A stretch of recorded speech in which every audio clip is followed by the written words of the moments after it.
So hey everyone, welcome back to camera info once again.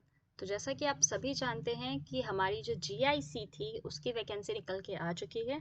तो आइए detail में समझते हैं आखिर ये वैकेंसी क्या है। ठीक, तो जो जीआईसी है इसका जो ऑफिसर स्केल 1 के लिए जो है उसके लिए रिक्रूटमेंट निकला है। अब इसके लिए एलिजिबिलिटी क्या है, तो इसके लिए उन्होंने कहा है कि या तो आप ग्रेजुएट होने चाहिए हो या पोस्ट ग्रेजुएट हो किसी भी डिसिप्लिन में, तो आप हमारे असिस्टेंट मैनेजर स्केल 1 के लिए एलिजिबल हो।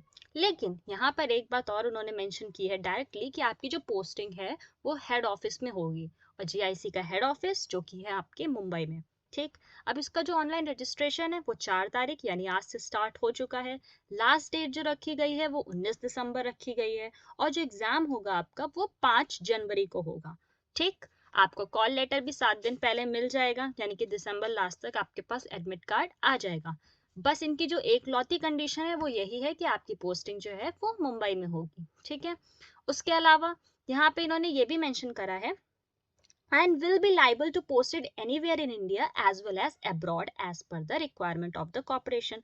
यानी कि उनके अगर उनकी रिक्वायरमेंट होगी तो वो आपको अब्रॉड भी पोस्ट कर सकते हैं। ठीक, अब नेक्स्ट चीज आ जाती है एलिजिबिलिटी की। तो जनरल कैटेगरी के लिए कुछ भी नहीं मांगा गया, सिर्फ आप ग्रेजुएट हैं अगर किसी भी डिसिप्लिन में तो आप एलिजिबल हो।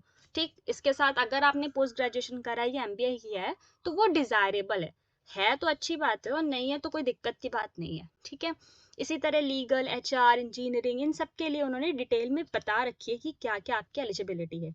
अब जैसे फाइनेंस है तो यहाँ पे बीकॉम वाले सिर्फ एलिजिबल हैं। ठीक है, अब नेक्स्ट चीज आ जाती है कि आखिर इसकी जो टोटल वैकेंसीज है वो उन्होंने रिजर्व कर रखी है। जैसे यहाँ पे देखिए मेंशन्ड है मेडिकल स्ट्रीम में कितनी जनरल की हैं, कितनी एससी की, कितनी एसटी की है। एज रिलैक्सेशन जो है वो भी क्लियरली मेंशन्ड है। और ऑन इन जनरल आपकी जो मिनिमम एज है वो 21 से 30 तो जनरल के लिए रखी गई है, और बाकी कैटेगरीज की जैसे होती है रिलैक्सेशन वही सेम रखी गई है। आपको ये जो पीडीएफ है वो इजीली मिल जाएगा ऑफिशियल साइट पे, और इसके बाद भी आप डाउट में हो तो मुझसे आप कमेंट सेक्शन में पूछ सकते हो। नेक्स्ट बात आ जाती है कि आखिर आपका क्या नहीं पे स्केल क्या रहेगा। तो यहाँ पे इन्होंने बेनिफिट्स में क्लियरली मेंशन किया है जो बेसिक पे रहेगी आपकी वो 50,925 की रहेगी पर मंथ। ठीक है, उसके बाद जो भी अदर अलाउंसेस हैं डीए एचआर सी से वो सब आपका जो भी एड ऑन होगा तो अप्रोक्सीमेटली 85,000 प्लस के अराउंड बैठेगी। ठीक है, यहाँ पे इन्होंने क्लियरली मेंशन कर दिया है आपको कि क्या क्या रहेंगे। नेक्स्ट चीज आ जाती है आखिर सर्विस की कंडीशन क्या है। तो देखो इसमें सर्विस की कंडीशन जो है वो मेन यही है कि आपकी इनिशियल पोस्टिंग तो मुंबई में ही होने वाली है। ठीक है, और बाकी पोस्ट की जैसी डिमांड होगी तो आपको इंडिया में कहीं भी ट्रांसफर किया जा सकता है या फिर आपको अब्रॉड भी भेजा जा सकता है। वो उनकी पोस्ट की रिक्वायरमेंट के अकॉर्डिंग होगा। ये एक परमानेंट जॉब है। दूसरी चीज यहाँ पे इन्होंने क्लियरली दिखाया है कि किस किस सिटी में आपका रिटन एग्जाम कंडक्ट होगा। जैसे फॉर एग्जांपल आप उत्तर प्रदेश का लो तो यहाँ पे आपको दिल्ली एनसीआर और लखनऊ ये दो ऑप्शन आपको मिलेंगे। ठीक है, सॉरी उत्तर प्रदेश में सिर्फ लखनऊ आपको मिलेगा।